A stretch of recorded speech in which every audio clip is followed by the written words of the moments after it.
Today is January 5th, 2015, and gold today is about $1,200 and silver is above $16. But really, I want to talk about some ratios here. The ratio between gold miners and gold keeps getting worse for those gold miners. Wow. Ouch. Maybe this market's telling us something about the gold miners' temporary future. Okay, so another thing I want to talk about is the ratio of gold to oil. And the ratio of gold to oil is actually pretty high in favor of gold to oil. This is like, so gold's been doing really well compared to oil, even though gold's at 1,200 and it was a lot higher a few years ago. Gold is still doing better than oil. And in fact, as commodities go, right? Even though gold isn't nearly as high as it was a few years ago, gold still did better than most commodities last year, right? So the commodity complex has been going down, but gold's been actually pretty strong compared to this commodity complex. And what could that mean? What it could mean is that because when a person out of the public like me makes a video and talks about it, maybe that's when the turnaround's happening.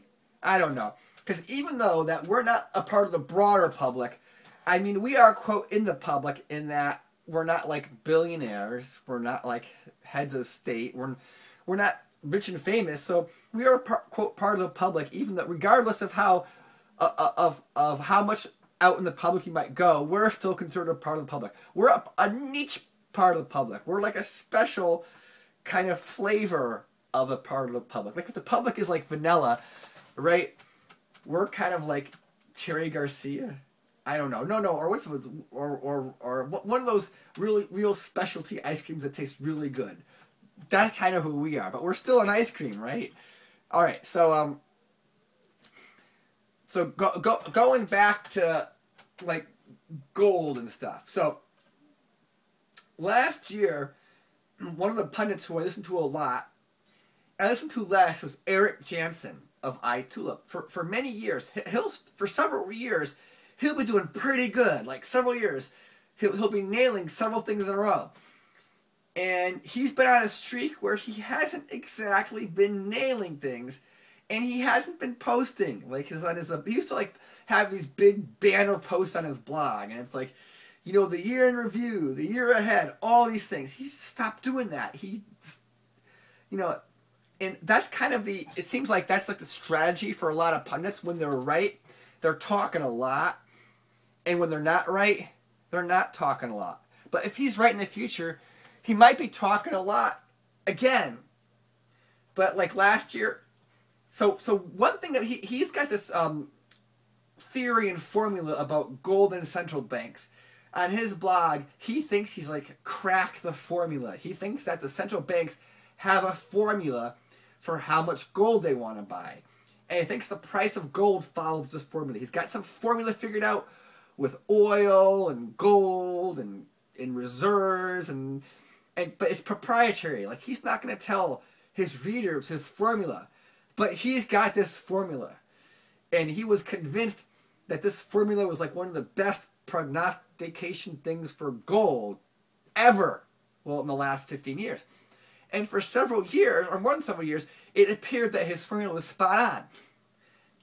And last few years, though, it doesn't appear like his formula is spot on. He was saying, I got to adjust the formula, and I got to change the formula, and the formula is still mostly right, but I don't know. I mean, you can't see the formula, and his stuff is complicated enough, whereas that most people, if they saw the formula, they probably still couldn't figure it out. So anyway, he's got this formula, and last year, he thought that gold would close around 1,400. It closed like a little under 1,200 last year. So, that's kind of, and if he, maybe he'll be right again a lot, but I mean, it's one of those things where is when you get like on YouTube, right? When I first got on YouTube, I found him afterwards. I was watching him and said, "Wow, this guy's been right for years and years. He's called so many market tops. He's called this." But what happens though is he just leaves out the stuff that he got wrong. He's got a list of all of his great calls. And they're all great calls. But he's got no list of failed calls. And you got to see the both lists. You guys see the list of great calls and list of failed calls. If you only see the list of great calls, I mean, I could do that. And I could look like I could take my only list of good calls and I would look like the best prognosticator ever. But people who are watching me see that I get the great calls and I got the calls that weren't so great, and you got to look at them all together. And what happens is a lot of times is like, not just him, but when other people get something wrong, they say, oh, I would have been right except for this one little thing. It's like, well, yeah, but the price doesn't care. If you say 14 and it's 12, I'm not sure the people are concerned about this little thing that in there. No, all that matters is what you say and what the final number is.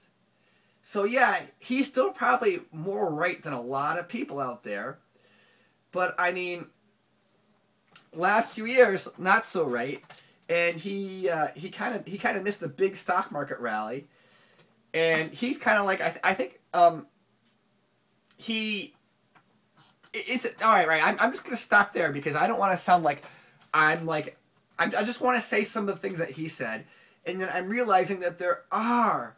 Last year was when I realized that there is not a single guru on the planet, not a one.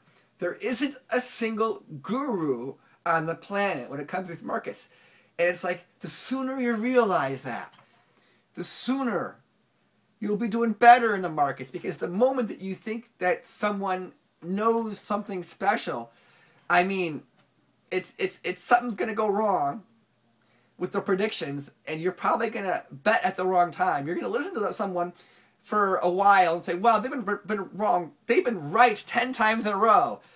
And you bet time 11, and boom, that's the doozy. So what I want to recap is that you look at these ratios, and there are certain things that are getting favorable, and there are certain things that are less favorable. But when will the trajectory turn around? And that's kind of what I'm trying to figure out. And I'm trying to do it without having any of the gurus tell me. Because if someone says, this is going to happen, but I got a secret formula that you can't see, I'm not sure that I like that anymore. So hopefully Eric Jansen will start, I don't know.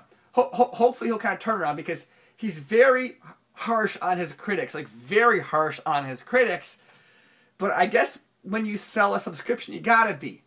Alright, thanks for watching.